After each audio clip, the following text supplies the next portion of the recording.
Hey everyone, I'm joined by Core JJ as he racks up another MasterCard Player of the Week. Core, how you doing? Everything is good. Like I had a lot of fun actually. Awesome. So yeah, lock-in's over. Best of fives early in the season. Did you like that format? And do you think it helped the team grow a little bit before the start of the real season?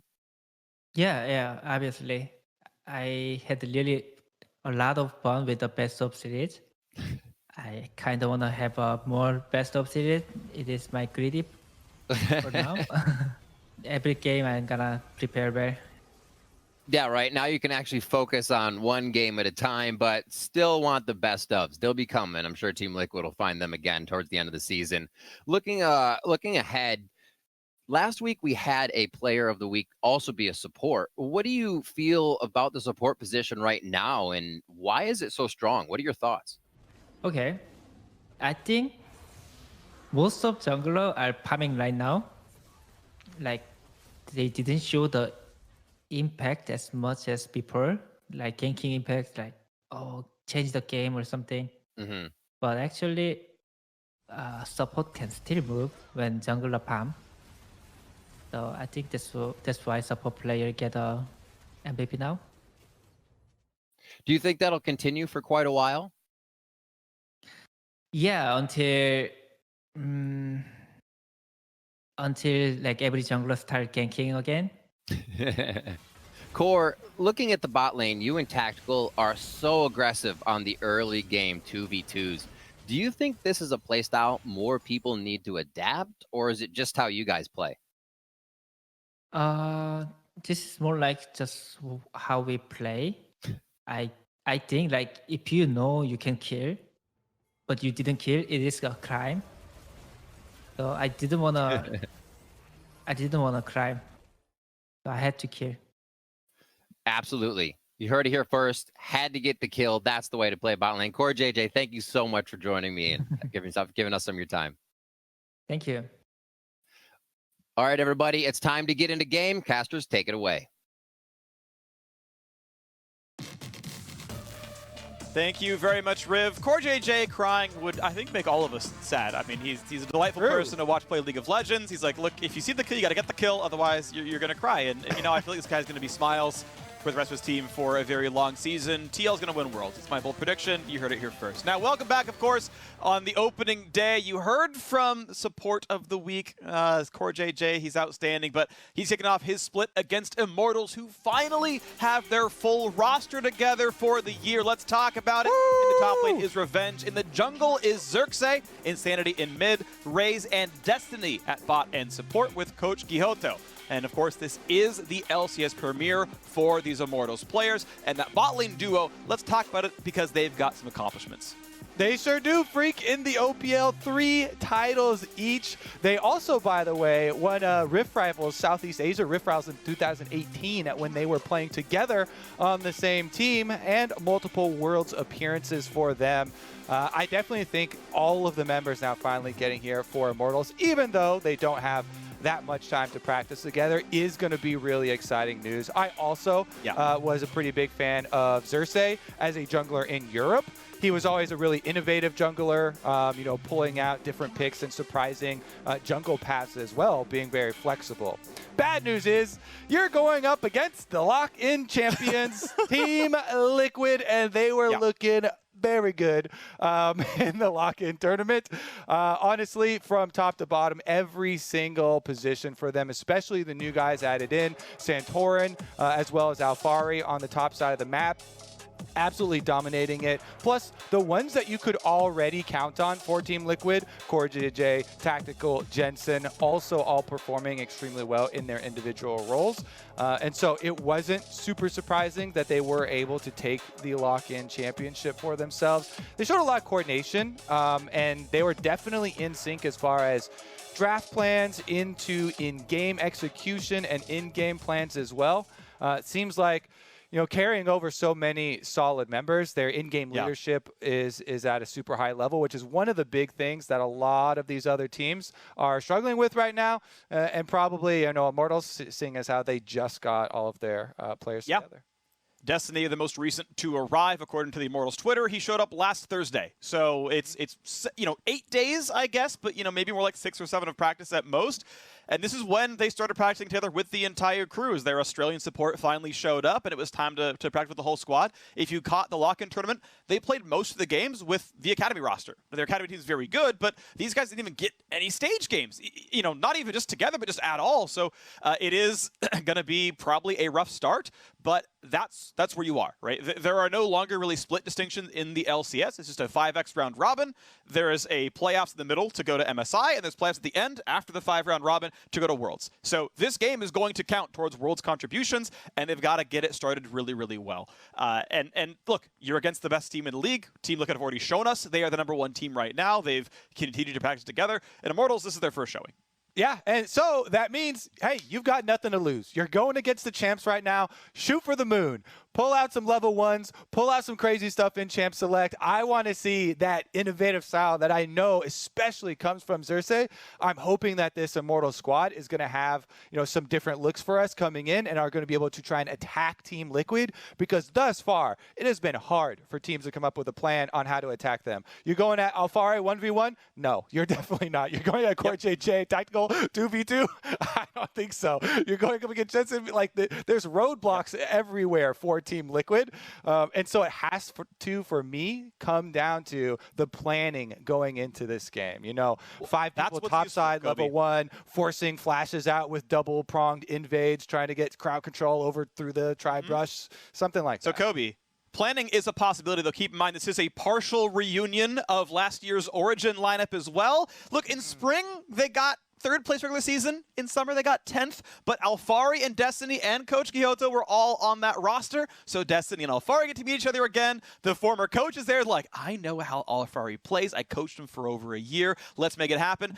It's not going to be easy. But at least, there's that little bit of inside-the-brain information. Yeah. I was going to say when we got into the game, this is the match that's going to determine whose fault Origin was. Yeah. Who was it? Because there was potential in that roster. It should have been better than 10th. Yeah, and Xerxes, of course, there as well. I don't want to, leave him out on top of that one. But keep in mind, part of the Origin getting 10th was Destiny getting subbed out. Honestly, okay? It's Deficio. It was Deficio. It was Deficio's fault the whole way through, obviously. But I want to be clear, Destiny was part of the good parts of the Origin roster. They subbed him out for Jack Troll, and it got worse. So, I don't want to give Alphari any flack. He's already won with TL. I think Xerxes is outstanding, and Destiny was one of the better runners as well. So just unlucky. We'll blame Deficio. It's why Astralis. We'll move on, though, because we are in a champion select. Team Liquid on the blue side, Coach Jat. Everyone believes in him. Immortals going to do the best that they can here as well. But it's gonna be a tough one. So Jungle Band's coming through. Olaf and Nidalee dropped away from Xerxes. Gangplank Camille dropped out from Alphari, and a Thresh from CoreJJ. And the Seraphine ban. I like this here from Team Liquid. No more of the baby-proof bottom lanes for themselves. Jay, you mentioned Jad as the coach, so there goes without saying. First pick Udyr. That was great for Santorin on their previous play. But it also means... Oh my god, okay, so quickly here. Catching up though. Xerxes on the Pantheon. I hope he keeps it in the jungle, because we are still pre-nerf jungle Pantheon nerf, where they made the Q reduce damage applied to jungle monsters as well. Yeah, so Pantheon Jungle is not allowed almost anywhere in competitive League of Legends, nor in solo queue. Finally left up here, and Xerxes gets to make his LCS debut on the champion. I'm excited to see what he can get out of that one. Top lane bans just flying through in this draft as Renekton and Jace are added to the pool, with Team Liquid already locking in their Tom Kench. They've dropped away. This draft is absurd. What is going on? Was this a remade draft? It had to be, right? This had to be a remade draft. There's no way this was the official draft the first time around. There's no way. This is sick. We get so many sick things here. We get the Yone for the side of Team Liquid. Jensen on one of these assassin champions. I always love seeing him on the Echo, on the Akali, even though people flame him so much for the one Echo Miss Zonia's melee carries. I love seeing this side of him. I hate it when he gets relegated to, he's farming in mid, doesn't move a lot from mid. Boom, let's get the Yone in there. Alphari on the Kennen, a good counter pick that he showcased up in Europe. Aurelia, though, picked up for Revenge. This goes really well with Pantheon. They can try and kill this Kennen for sure. Your all-in is devastating with this combination. I expect them to actually attack Alphari. Our question we posed earlier on the intro, where are Immortals going to attack? should be both side lanes. I think those are both very viable here with that Blitzcrank lock-in on the bottom side too, being able to break shields, hit those big hooks. I am so excited. We got a whole pack of new players on the side of Immortals that we didn't get to see in lock-in, plus going against the champions with this type of draft. Exactly what we were asking for, Freak. Shoot for the moon, Immortals. You're going against Team Liquid. They just come off a victory, and you have a new squad put together, but you've got nothing to lose. Yeah, you can shoot for the moon and then lose 90% of it when it goes back down to $50, which, you know, happening sometimes. But too soon, Freak. Too soon. No, it's not. I'm watching from the sidelines, and I'm like, hey, you know what? I have regular flesh hands, okay? There's no diamonds, no paper. I'm not into this one. Flesh. Either way, it's going to be a fun one, okay? Team Liquid are coming in as everyone's favorites, okay? They are the best roster in North America. They picked up incredibly high-profile players in Alphari and Santorin. This is the roster everyone is looking at. Honestly, I was kind of shocked they actually got brought to 5 games by Cloud9 in the finals because they were stopping everybody. They were the team to look at. They hadn't dropped a game until the lock-in finals with that roster. They're still my favorites to win Worlds. I'm just, you know, that's going to be my storyline. I'll say it for a while, and then I can be the first one to be right when it eventually happens. Regardless, though, this is the team. On the Immortal side, though, this is exciting. We have not seen this roster together, and there are some very good names here. And look, there's a chance they can win, but at the very least, you can look good here and turn the heads and say, look, we are here to play. We're here to challenge for the title. And it's a proactive draft. They are looking to create plays here. You don't pick Pantheon and farm up, Freak, especially not against an Udyr.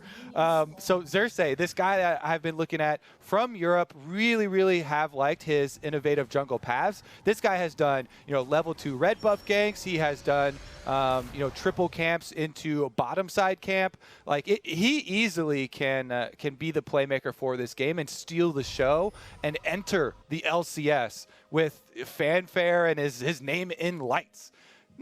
Also going on top of that, he's playing Pantheon. His team is Immortals, and his name is Xerxes. So the 300 memes are just going to be plentiful. I know that you've already got like 6 of them racked up in your brain because he is literally playing one of the 300 members, Xerxes, the ruler of the Persians on Immortals.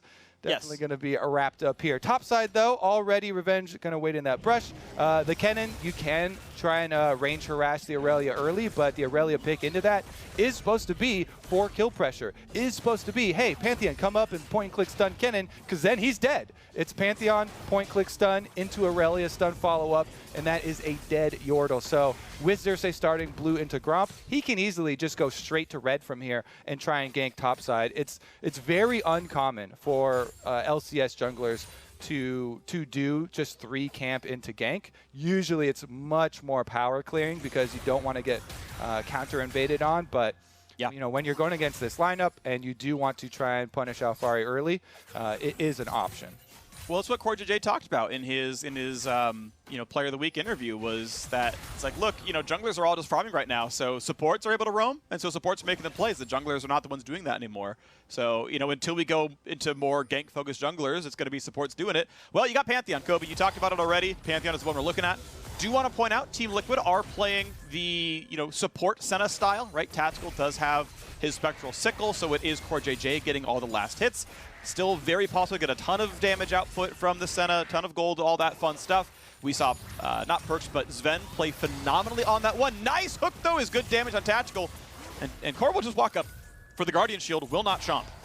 All right, as the hooks start to land here, we need to go into this matchup because I really love Blitzcrank picks always into Tahm Kench. You can break his thick-skinned shield, basically nullifying the defenses of this champion that people will sometimes complain about. Plus, you can get 2-for-1 pulls if he eats tactical from someone else's CC. Then you pull in the Tahm Kench. You get both of them, and you can still break the shields.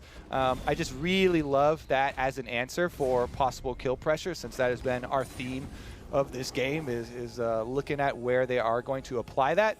Santorin heads up to the tri-brush first, though. Double sweepers means they both know. Santorin gets the wireframe and knows Xerxes there, but can't see the sweeper over the wall either. And Xerxes is like, wait a second, I'd see an Udyr. So hits him with a Q-poke. They're going to go back and forth. Wards are gone, and now Santorin decides he has to give away control of the brush. But yeah, the junglers are here. They know top lane is where the shenanigans are happening. Stun's gonna land, and Revenge goes in for the play. Flash for Santorin, kites out by Revenge. What a flash bait! And now Santorin has to walk slowly away. Stun comes through for Kennen, and there was nearly enough to kill off Santorin. That was so sick by Revenge. He baited the flash, had a minute to jump back to, and gets a summoner for nothing.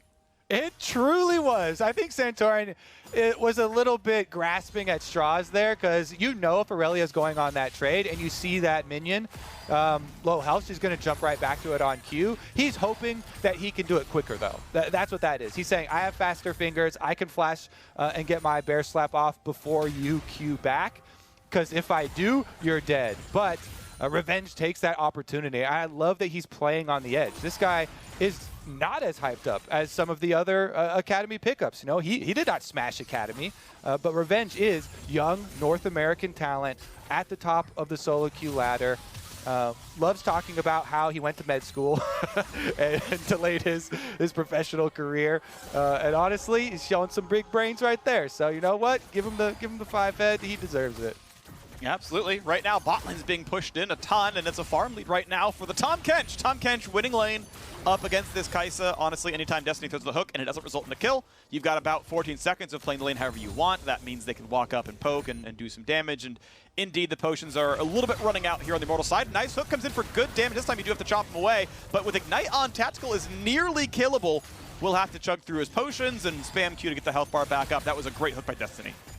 Truly was. Destiny landing a lot of these here. The OPL All-Star bottom lane coming in pretty hot as well. No bloodshed yet. Did not get a first blood out of the top side, but you know, Immortals are earning cooldowns versus the lock-in champions. That being said, they're losing out in CS, Freak. You know, that does start to add up on you. It does start to whittle away here as Team Liquid farming very nicely. And the hype matchup in mid lane where we talked about, you know, Jensen on the Yone, he's farming extremely well for himself. Did use his early teleport back, but got right back to pushing immediately upon arrival. Oh, that was not the timing you wanted to see. He's going to be fine, though. They're not going to take turret aggro to the very end, but CoreJJ chomped a little too early. You do that a quarter second later, you grab him out of the hook, and it's fine. Instead, you gave it 2 for 1.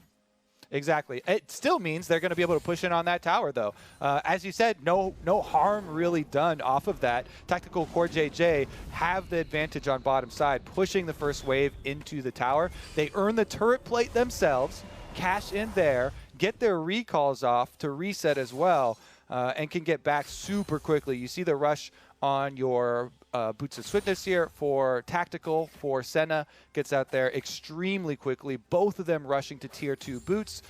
And I love this, watching your first recalls from bottom lane, you want to head out towards the middle of the map, both of you, so you have the option upon seeing the reset from your opponents if you want to head towards mid for pressure or head back to bottom lane. And since they did see Destiny clearing out the control ward, they just make a quick pivot.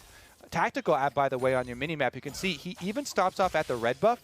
It is very important for Senna to stack up as many souls as possible, and you get guaranteed ones off of just passing by if the timing works out with your jungler on one of those camps. Ult comes in, second stun as well. Revenge really going for this one. Alfaris to burn the ulti, but he's going to get dove! And Revenge! First blood Alfari in a 1v1!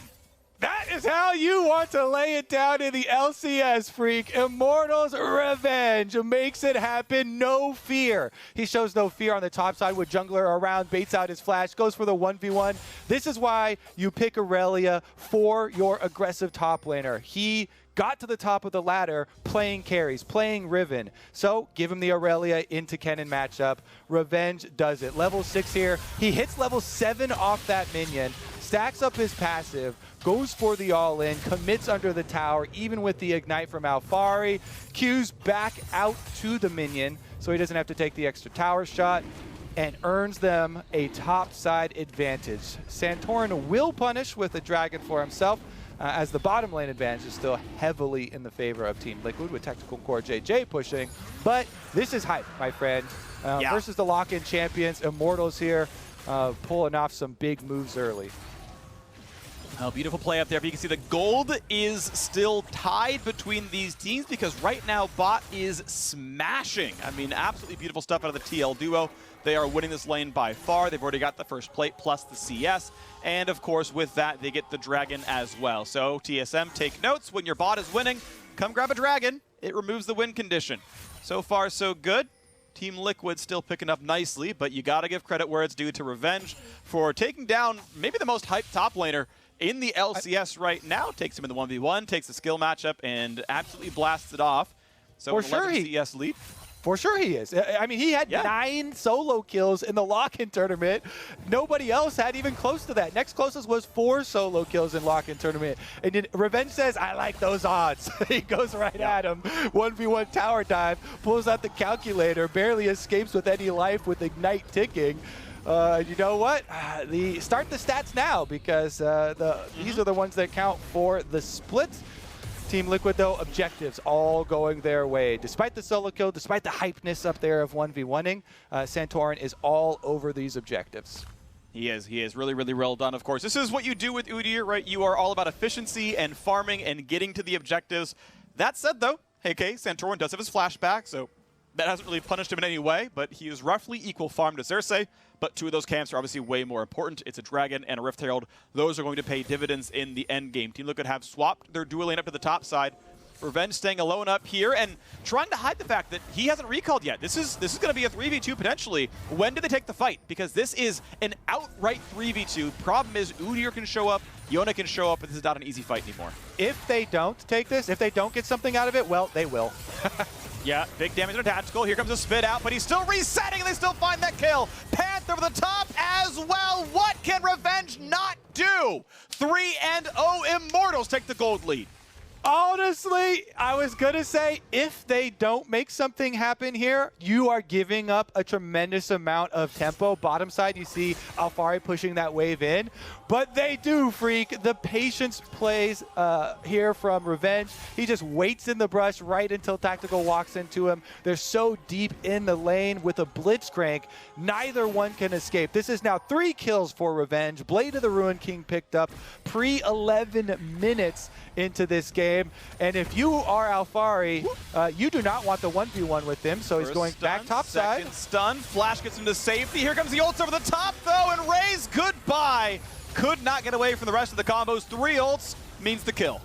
Yeah, as much as you want to have time to throw the praises out, Alphari says, yep, I don't want the 1v1 with this 3-kill Aurelia. I'm coming back topside with you. We'll do the exact same play. Team Liquid with the response.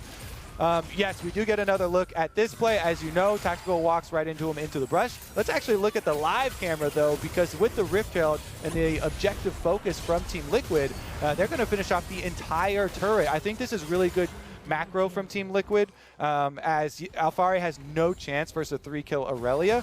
Does not want to be anywhere near him, so they just swap him topside. They hard push here with the Rift Herald. They get so much. All right, this is going to be a lot going down fast. We're 12 minutes in and already 2 turrets taken down to the top side as Team Liquid's macro has done a lot of work for them. Other side of the map, yes, indeed. Bot's getting pushed in. Revenge going to knock down a bunch of plates, but it is basically 1v5 here. He's got all the gold on his team, and Team Liquid are crushing everywhere else. And what they're going to need to do is try and isolate Revenge. You see right now, Xerxes planting vision in the red quadrant, stealing away red buff, making sure that Revenge can have his alone time with this tower, finishes off that. Revenge gets full gold from that outer tower, further funding this 1v1 monster. He almost got killed. Tahm Kench ulted a cannon right on top of his recall, and within a quarter second, he would have been recall stopped and dead. I told you, this man's got a calculator, Freak. Every single play, not even close, bro. Jeez.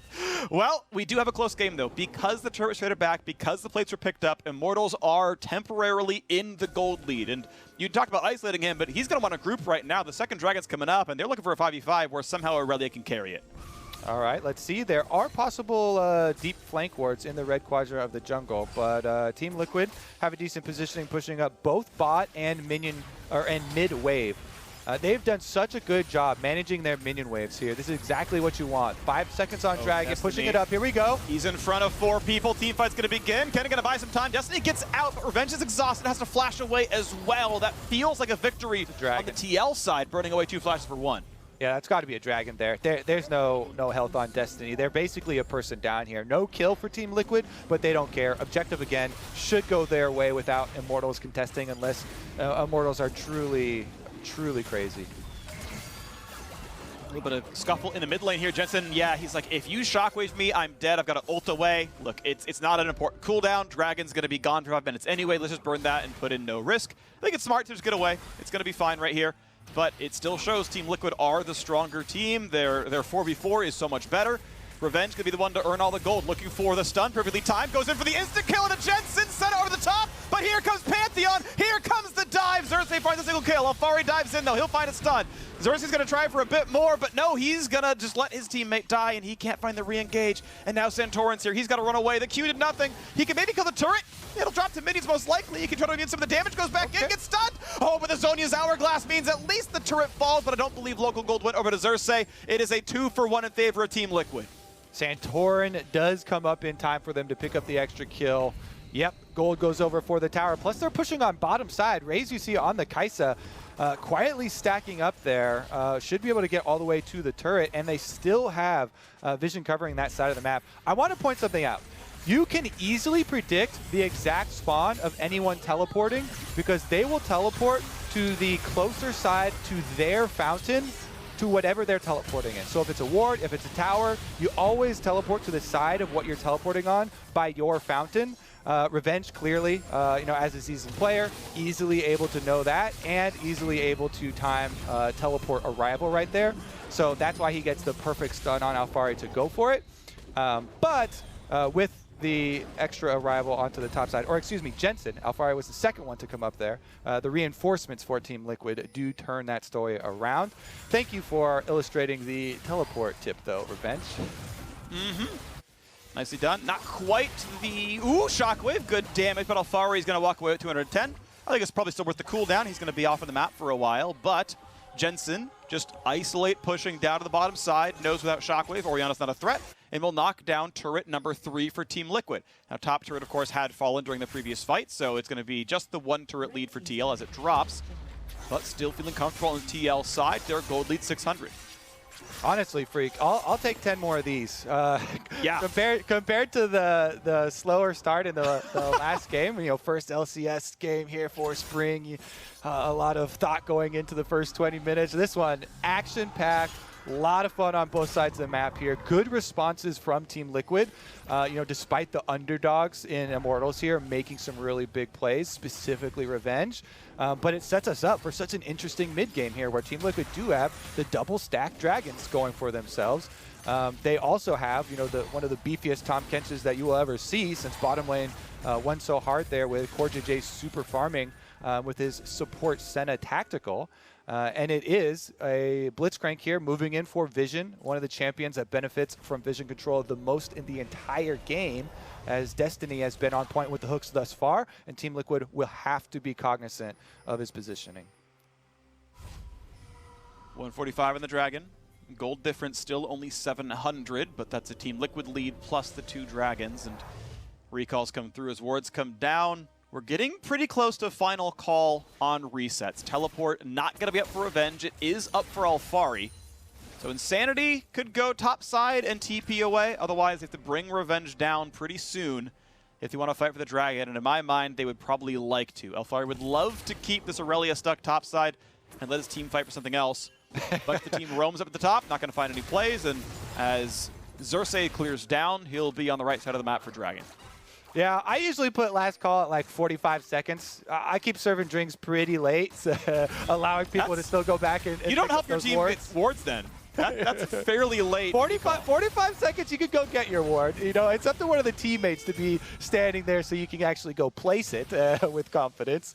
Yeah. But it's you start at 45. You channel for 8 seconds, you walk out of the base, you take your wolves on the way, you're like, all right, is it time? Oh, Dragon Spawn, I'm here. That's you, right, Kobe? Yeah, exactly. I'm just barely on time, and I better have tier 2 boots to make sure it's there. Team Liquid, though, they get ahead of the timing. This is an exact play that would really punish my style because Team Liquid, at 45 seconds, they already had 2 wards in the blue quadrant leading up to the Dragon. So they're not going to let this Blitzcrank get Fog of War advantage over them. I think that's really intelligent. They also have Alphari back out to the top side, pushing that wave well in advance. His teleport is ready. They only have 1 more ward for a deep teleport flank, though.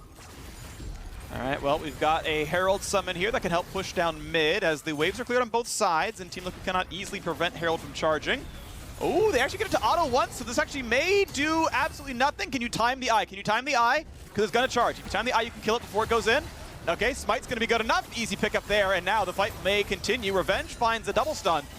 No more chase down, so Herald means nothing on the Immortal side. Team Liquid still feeling comfortable, and they've got Alphari coming through the river. Looks like TL are grouped and positioned for this Dragon, and Immortals may just have to give it up. They very well might. I mean, they're rushing straight through into Team Liquid Vision. Scryer Orb is used, so it would have to be real brute force. I do think it was a good disengage, though. I have to say, for Revenge's sake, it is hard to hit those Aurelia stuns on an Udyr, especially an Udyr that just blue smited. The extra speed there, so that was very nicely done to avoid any casualties leading up to the Dragon. That being said, the Dragon still went over. You still had no vision, and you had no face check ability to run in. You really need to start out your fight with a good pull to try and get one of these cooldowns from priority target from Team Liquid, and you can't go rushing in head first into a Kennen. So it is going to set up that sole extra power for Team Liquid where they get to draw Immortals to them. And since TL have had better control of their minion waves, better setup on all the objectives, that bodes to be very, very scary here for Immortals, even though they're keeping the gold fairly competitive. Keeping the gold close, but they're on a very tight timing here of Mountain Soul in 4 minutes, and that's going to be a really tough hill to climb. Regardless, power spikes have come through. Raze just finished Gale Force. The Zeke's Convergence came through for Destiny, so you suddenly got a big spike of damage down from the bot lane duo. Mythic's done all across the board. But there is a really big jungle difference here in the fact that Xerxes Pantheon just does not farm as well as Udyr does. He didn't really get that many good ganks off, and at the end of the day, Santorin's going to be a more useful player on this champion. I would say that Pantheon at this stage has a lot of utility, though, especially with how OP Gore Drinker is. The double Gore Drinker on the side of Immortals, even though these are, fairly fragile carry melee champions, Gore Drinker plus the Blade of the Ruin King for Revenge, and then Gore Drinker plus your directional immunity on Pantheon give you tools to actually make... This is a potential play. Core does have flash. They've got a kite back out as a TP comes through. A TP match as well. And are we going to have a team fight? Tactical keeps the team cloaked, looks for the play, can't find it. Stun going to land, but not mean much else. Yeah, and there's still 3 minutes on the Dragon, too, so I don't think we're going to see the full flash commitment on this one, because when you have a 3-minute difference, your flash timers are 5 minutes, so you don't really want to expend them just for kills here, unless you're literally going to ace the enemy team and get a Baron. You have to keep in mind, oh, the rewards! Damage onto Alphari, puts the shield, take no damage. Tactical going to knock down a zombie ward, and that's it. Immortals, just fighting over for mini waves. 50% of a Kennen health bar right there, though, for Xerxes, for the jump right over the red wall, is quite nice. Should relieve some pressure for them to try and go deal with their waves. But how many times are we going to say this throughout the game where Team Liquid, they've got all 3 waves pushing once again? The hook was close. If that landed on Alphari, that would have been good damage, but it doesn't matter. And they can walk away as waves are pushed in. Team Liquid looking at their 4th turret now in this game. It's going to drop down. And TL just scaling off into the distance. They've got a gold lead of now over 1,000. They've still gotten 3 straight Drakes.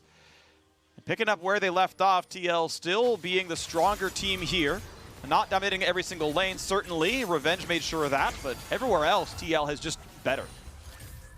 Yeah, definitely way better map control for most of this game. And you kind of mentioned the difference in junglers. That is going to be Udyr's strength, is focusing a lot on power farming, getting the neutral objectives, and playing when you have these pushing lanes, allowing you to take a lot of those neutral resources. And Team Liquid have done a very good job on the sides. Alphari here does have a heal for his spellbook currently in place of possible teleport, but still 1 minute and 18 seconds, plenty of time to cycle on through. I believe it's down, though, because he used it in the mid-fight when everyone came to join in off of the potential play. So that is going to be Insanity and Elfari not having TP ready for this. Should be some earlier transitions then. 1 minute left up here. Nice 3-person focus on Revenge. Oh my god, this timing is so good too. All right, well, he can just TP down to the Dragon as he spawns, but great play topside just in time for final call on resets. And this Dragon, Mountain Soul, 40 seconds away, likely to go to TL. How good is CoreJJ, Freak? The Tom Kench, level 11. You second rank in your ultimate does so much for your range of your ultimate. Santorin Chase! Yep, forces the flash away from Destiny. Just the move speed wasn't enough from his overcharge, so that is another missing cooldown. 13 seconds on Revenge to spawn, 20 on the Dragon to come up. It's TP or nothing, and Immortals have to fight this one. They didn't fight the last 3, and it's worse now. The gold difference has grown, the Dragon difference has grown. It's going to be harder than last time. This is where they truly got to live up to the name. Xerxes leading the Immortals on Pantheon. You got to hold this line here at the Dragon Soul, and you're going to have to keep doing it. First fight comes up here. Destiny with the Hex Flash into the river. Let's see who lands the skill shot first. But he's not going for the flame positioning. He's going to be around towards his team. I don't know if I love it, but they've got the squad there. Insanity going to keep the ball in range to zone them away. TL sticking around. They're going to go for the play. The hook comes in. They find Tactical. That's one. It's time for the smite. They're going to get that one as well. CoreJJ could not land the Devour, and a hook means a kill, and the Dragon goes through. Immortals hold strong, and Destiny wants another piece. Cannot land that hook, though, and now Xerxes got to be a bit afraid. He'll be fine. And they're not going to be willing to turn around and go for Baron. They'll take the single pick, and they will be done. I like it. Just building the tension here. Let them have Soul, then you're going to have back-to-back-to-back Soul fights here. Immortals with a victory in Soul fight number 1. Nice hook from Destiny, by the way. You could see on your mini-map during that whole Dragon pressure, the flank attempt from Alfari and Jensen. But they were taking so long getting through the blue quadrant of the jungle to wrap around. That I think is just really good focus here from Immortals. And for this team to show this poise on stage right now versus Team Liquid, you know, just rushing down this Dragon while you see the Kennen still flanking through the jungle. They're too far away. Destiny says, hey, they're waiting 15 seconds for this guy to complete his flank around the back. I'm going to jump the gun. We force your hand. We pull out the hook here from Blitzcrank, get the kill, get the objective before Team Liquid actually get to finish off their prep for this fight. So no flank, no victory for Team Liquid, and Immortals live another day. And speaking of Immortals, I do want to point out Insanity has very good farm this game. He's 50 over anyone on his team. He's got the highest in the game here. This Orianna is going to be really scary. Sarah's already done, but we're kind of waiting on the death cap spike to come through. We haven't really gotten to see him much in team fights, and last one he shockwave to delay CoreJJ by a second. But once that does come online and we see a real 5-on-5, Orianna is going to be a big threat and someone I'm going to watch for. Insanity as a player really optimizes for DPS, sometimes to the detriment of his own durability, but he puts out really good damage numbers in battles. I would say also he's got some great ball handlers on his team. Aurelia moves so quickly. An Aurelia delivered shockwave can catch anybody off guard. So you press R as the Aurelia presses Q. He just says that he's going in, and you trust it. That's the hook! That is a god hand from Destiny. This OPL Blitzcrank is just built different. He lands another one. Game changer right here. Immortals are on fire, Freak. I am loving this matchup. We came into it thinking, LCS lock-in champs in Team Liquid versus Immortals who got kicked out so early. Their roster just got put together. Well, guess what? They are going to land another one. Hook in onto TK, is going to burn the stopwatch. Xerxes already at half HP, though he's got to be careful. Baron's still helping as well. It's actually a 5-on-5 because Baron is getting some damage across. They got to respect this one. Knockup not going to be found. Will they find the re-engage, though? CoreJJ cutting away. Got plenty of help, but Destiny's on the way forward. Hook, it's going to be sidestepped. Well done by Core. Not going to find the stun from Revenge either. Be careful. Here comes the re-engage. There's no cooldowns left. Team Liquid have turned on for the fight. And in goes Alfari. Going to find a bunch of stuns, but can they kill him? Tom Kench pulls him back out. They're going to be safe. A 1-for-0 on the second fight there as a pick comes through. Yeah, just got mauled by a bear and a frog there. So too bad. Revenge bursting down quickly. Jensen might be the next one. Destiny wants the knockup, a flash comes away, what a sidestep, but now he's going to be an easy target. Where else can you even go? The knockup comes in, top catch comes back, but a shockwave pulls him into his doom. They're going to find 3 kills. CoreJJ, that is not the play. You opted into a 2v4, and that means Baron's back on the table. Jensen, yeah, you can dodge the hook for a second, but it's an intelligent move from Destiny. He knows that by forcing out that E, there's then nowhere for Jensen to go. You have to return to that spot. Get your soul back in your body, boy. The Immortals gonna take that one down. They get the Baron Freak. This is gonna be an exciting day of upsets. It looks like. It's a possibility. They've got just enough time, Kobe. They got 55 seconds on a Baron recall. That's like 1 minute on a normal recall. They've done it in enough time. The Red Bull Baron for Immortals, and they're going to go for their second soul fight. All right, let's see what they can do with it then. Because, again, you put yourself in a hard position giving away the first 3 dragons. Every 5 minutes, going to have to set up once again. But with all this gold they just got, and now on top of those gore drinkers we were talking about, busted item, they've added the Sterix, busted items, for the front line here for your Aurelia and your Pantheon to be very, very big offensive threats, but also difficult to burst down. Jensen has hit level 16 for Team Liquid, though. He is the big carry here. Hasn't quite got his 3rd item power spike to get full crit for himself. So honestly, Team Liquid are going to have to wait for that.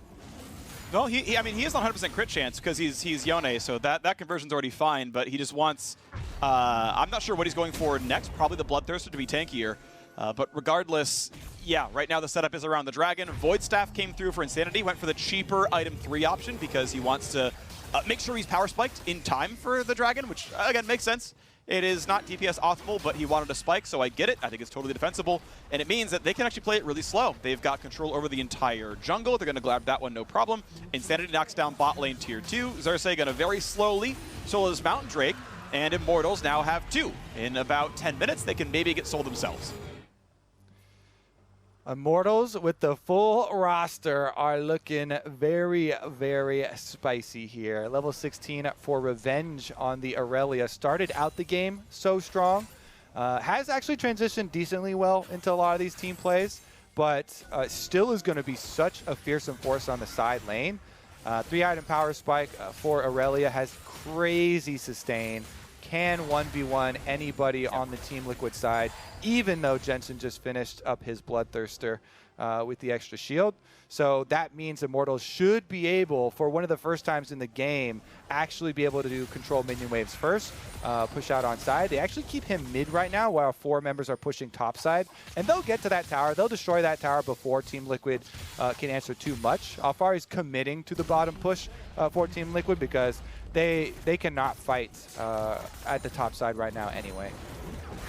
All right, Tom Kench brings the squad back over to defend this turret. We've still got 25 seconds left. Hook almost lands on a tactical, will not though as he kites it back. Waves are going to be safe. Santorin feels comfy since Hook is down. He can do whatever he wants. Shockwave only brings a little bit of damage, but Adil puts in Santorin as a possibility. CoreJJ puts on the gray health and will let it regen instead of shielding with it. As he just took some damage, he's going to get that back up, but there's still 2 cannon minions and even just a little bit of Callista poke.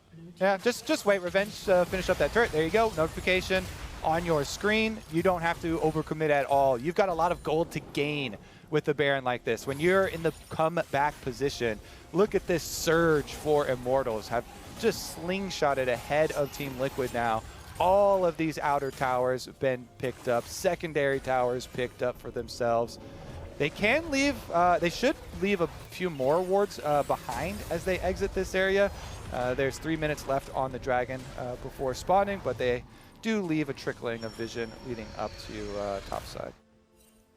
Alrighty, 3 minutes on the Dragon. Under that for Baron, so as you mentioned, topside may be the focus.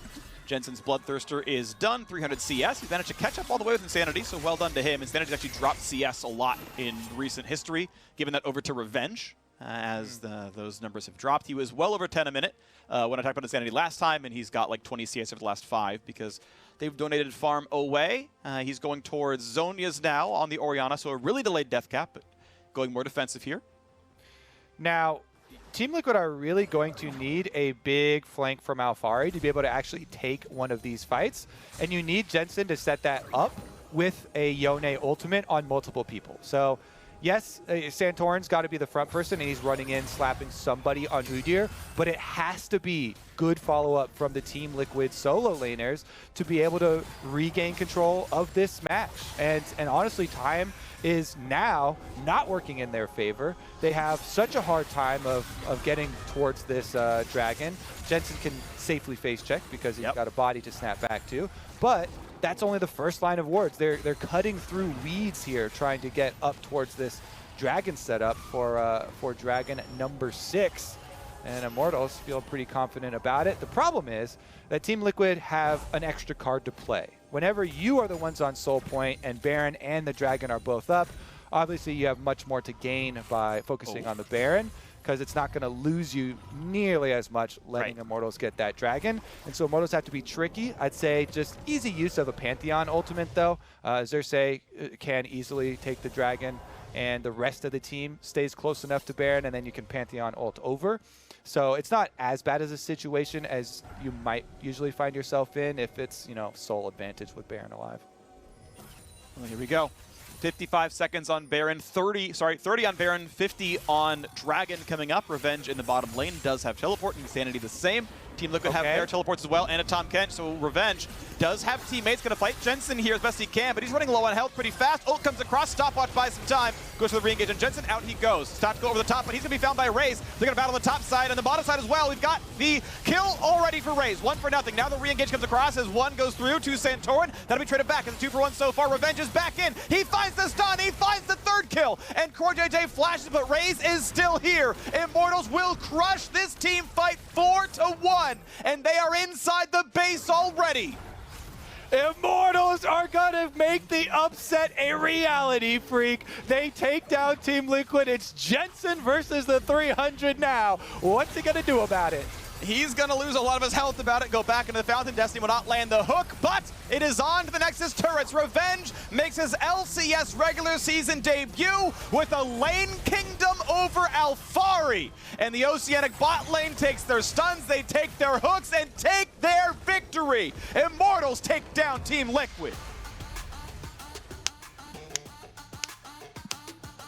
Well done, Immortals. Look at that reaction. Revenge is pumped, and deservedly so. He is rewarded for his confidence in his own play, Freak. Just the first two plays on top side, overextending to bait out the flash from Santorin, then committing to the tower dive versus Alphari. Even though he has Ignite for a possible counter kill and when your wave is in a poor spot, just really good stuff here, and you love to see it too for a team that just got beat up and kicked out of the lock-in tournament, not having their intended starters here, getting everybody together with very small amount of scrim time. Really has proven something, because Team Liquid got so many more games in lock-in, proved themselves through so much competition, and this is definitely going to be a big win for Immortals, because everything now goes on your record as far as leading up to international competitions and leading towards the championship as well. Yeah, and I mean, really impressive stuff. Obviously, the players who popped off, some of them weren't playing in lock-ins at all. You talk about Raze and Destiny coming in, and yeah, the lane was rough. They in fact lost the laning phase overall. They went down plates, they went down farm, they went down bot control, which meant dragons were stacking. But then when it was finally time for the soul fight, that hook found tactical. The second one around went just as well, and that started things up. Destiny had 3 really huge, impactful hooks that set the mid-game apart, and that's playmaking you're looking for when you lock in a Blitzcrank. TL otherwise was winning the map. They were winning most of the lanes, and Immortals were running out of space to play the game, but the clutch plays came in just at the right time, Kobe. Yeah, I mean, that was definitely a roller coaster. Fun to watch. Team Liquid also showcasing some of the strengths that we know them for, too. It wasn't a complete collapse for the lock-in champions, by the way. A lot of good early wave control for them. They kind of dealt with, honestly, the solo kill pretty well, in my opinion, where then Alphari dodges the Aurelia matchup from then on for the 1v1. They actually go for the trade in objectives, pushing on top side. Then they're able to get side wave control very quickly, and Santorin racking up objectives, but not enough to take down Immortals and those key dragons. Yeah, one other thing I want to point out is the top side as well here. So again, Revenge did hugely well to win his lane. The solo kill was awesome. A lot of good plays. But I want to point out the fact that he went at one point from 3-0-1 to 3-3-1. He was the gold lead. He was the big player. He's one who was ahead. And once we got into mid-game, he was not able to do anything with it for a very, very long time. This is the hallmark of a new player to pro play. His mechanics are great. His matchup knowledge is great. The game is progressively harder compared to solo queue or academy the farther into the game you go. It shouldn't be surprising. This is his weaker point of the game, but it is something that Immortals definitely need to train into him. The hope is there, right? There are so many bright points to him. His career is just starting, but that mid game does need to improve for him to be like a true all-star, to be the kind of carry we expect from someone like Alphari or Impact, where even if his lane is just fine, he wins the team fights from big plays. Revenge needs to get that part of his gameplay in. I would say he would have preferred, obviously, to be able to have more isolated 1v1s, and I think we would have seen that carry and that expansion of the lead because they were faced with such an early soul point, forced the team fight a bit more, and you can see where Aurelia deaths come from then. Yeah, well, end of the day, we are ready to head out of this game. So on the other side, we will hear from Xerxes in the Verizon post interview, so don't go anywhere.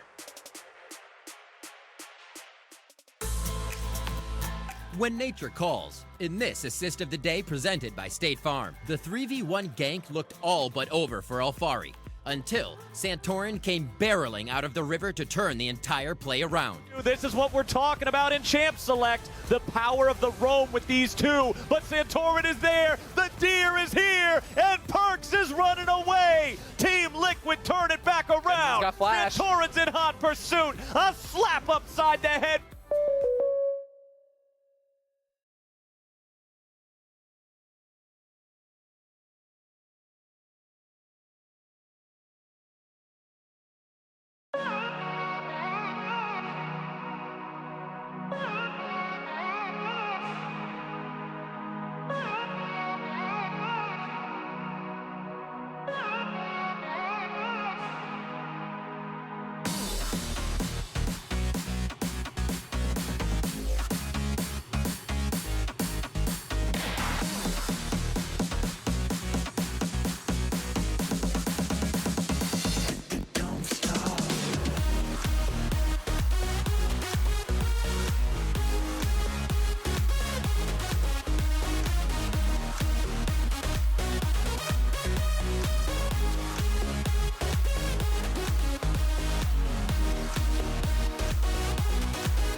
Welcome back to the LCS, where honestly, I don't know what to say, as the LCS has kicked off in a wild way when it comes to preseason expectations and the results of the lock-in tournament.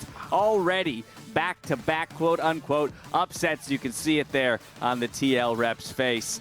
I mean, what, Mark, let's get into it, man. Incredible showing here by the Immortals roster. First time out. Remember, 3 of these guys had not played yet here in North America before today. Yeah, and that's why it was definitely up in the air about how good this team would be, but I don't think anyone was really expecting them to come out game 1 and take down Team Liquid, who just won lock-in. So this was the best showing you could have hoped for. And it was spicy right out the gate. You know, a couple European people having some words back and forth for each other. Alfari was kind of memeing on the Perks thing about, oh, I'll go deathless all of spring. But then Gil Hoto, the coach of Immortals, responded, you're going to die in the first 10 minutes of the split. He's almost telling him, like, I'm going to counterpick you on red side. Well, let's take a look. Let's find out whether or not we made it in under that 10-minute mark for the first kill in the top lane. Revenge showing up in a big way when it comes to the LCS for him. On that Irelia pick, goes for it all. Yeah, and this is just credit to Revenge, right? He sees the angle, and if you're going to counterpick with something like Irelia, you have to be willing to play it aggressively, and he's able to pick that up. Also, credit Solo for this play up in the top lane on Twitter. Waits for Tactical to split away from CoreJJ, and then is able to pounce again. Revenge on the Irelia, he just looked like a completely different beast, to be honest, and played it so confidently and controlled a lot of space in team fights. And it's one thing to be able to lane successfully on Irelia, but to be able to transition it into mid and late game and still be able to have that presence is quite tough at times, and he did it flawlessly. Yeah, Revenge played great. Irelia is one of his signature picks, but I want to take it to a land down under and talk about Destiny. He had a really great game, and he found many different angles on the Blitzcrank. There was one near the mid lane where he hex flashed over the wall and hooked Tactical in a great spot where he couldn't see him. We saw consistent hooks from the lane phase all the way to the mid game, which is, it was honestly brilliant. He found those angles every time and was a very core point to winning the game, because several times Revenge did get kind of caught out after the lane phase, but Destiny kept it consistent throughout the entire game.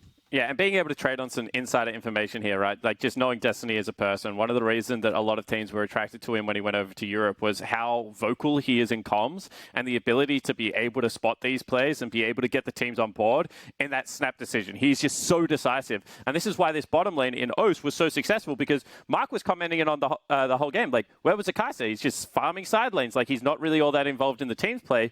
But then Destiny is just facilitating a lot of the plays on the map. And then when the Kai'Sa does eventually show up, like 250 CS, just able to take over the late game team fighting. And that's kind of what Destiny and Raze were known for in the OPL. You know, you just leave Raze alone, he farms at 10 CS a minute, then he takes over late game team fighting. How does he get there? Well, Destiny's just a beast on the map. Yeah, an absolutely brilliant showing by Immortals here on their first time out. But I don't think we can, follow up a Team Liquid loss here on the outset of the split after winning the lock-in tournament without at least talking about what went wrong to some degree. And Mark, it might be a little tongue-in-cheek, but I think there's, if anything, one play in all that kind of sums it up. Yeah, the CoreJJ bringing in Tactical. We got to save Private Jensen. And then you just get everyone killed. I mean, oh, it was so painful. And overall, though, this was a bit of a stinker of a game for the TL bot lane. CoreJJ was making some mistakes like that. He wasn't able to save Tactical, who mispositioned in one of the Drake fights to get hooked. And CoreJJ wasn't there to eat him and save him. So, I mean, Tactical got hooked multiple times. CoreJJ making some bad decisions on TK, even though we know he has a great TK. And overall, this lane, while very strong champion-wise, doesn't really fit what we've seen their playstyle through lock-in, which is like trying to murk you 2v2 over and over again.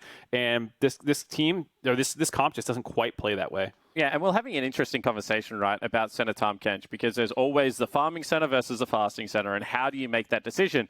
Well, the buffs to the souls made it very attractive to go for fasting center, and I think that overall it is the correct choice, and I think that Jat's an absolute genius, and never say anything against that. But it is also very difficult to teach a new AD carry player how to play the support position and how to look for those roam timings.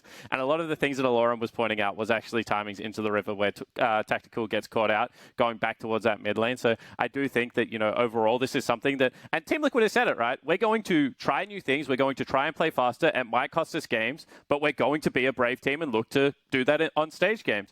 And I think that this is one of those things. They obviously feel like it's going to be patch resilient and stick around. So, potentially this is going to be something they look to go back to. Something I'd like to see a little more from Immortals in the future is if they do get fed on that Aurelia counterpick, Kennen really can't do the side lane without dying because they have the Pantheon. When you have a global presence like that, it makes the side lane that much easier to get. And we saw that Immortals, they used the Rift Herald mid, but they didn't even get anything out of it. The 5-man mid for them doesn't really work that well unless TL are making mistakes like getting hit by a Blitzcrank hook. So in the future, especially before Tomkins hits level 11 and he gets a longer range ultimate, if you are in that side lane, you should set up the vision a little bit better. Along with the Pantheon ult, you can set up dives on the Kennen very easily. A wild end to the second game of the day, and things are only ramping up here at the LCS. But to hand it over to Tigress and Revenge for the Verizon post-game interview.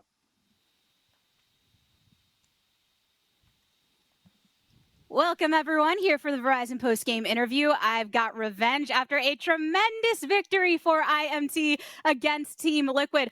First of all, I mean, you were laning against Alphari, and you made a statement. Just walk me through what was going through your head during that early game.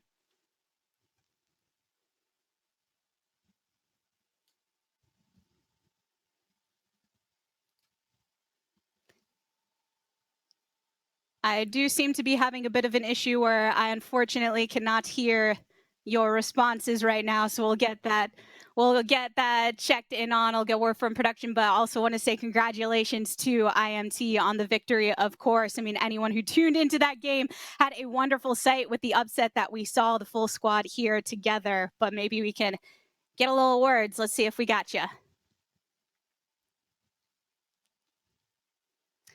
Nope, I've lost you, bud. It seems like this is the nature of working from home in our current environment. So give that friendly wave, give that smile. We loved your energy at the end of the day to start things off with a 1-0 here for IMT. In the meantime, everyone, we are going to kick it to a quick break, but on the other side of it, we will have more LCS to come. A lion! Ah, yes, the king of the jungle. Time for a Red Bull. Red Bull? Still, you'll never be faster than a lion. I don't have to be quicker than the lion, just faster than you. Red Bull gives you wings.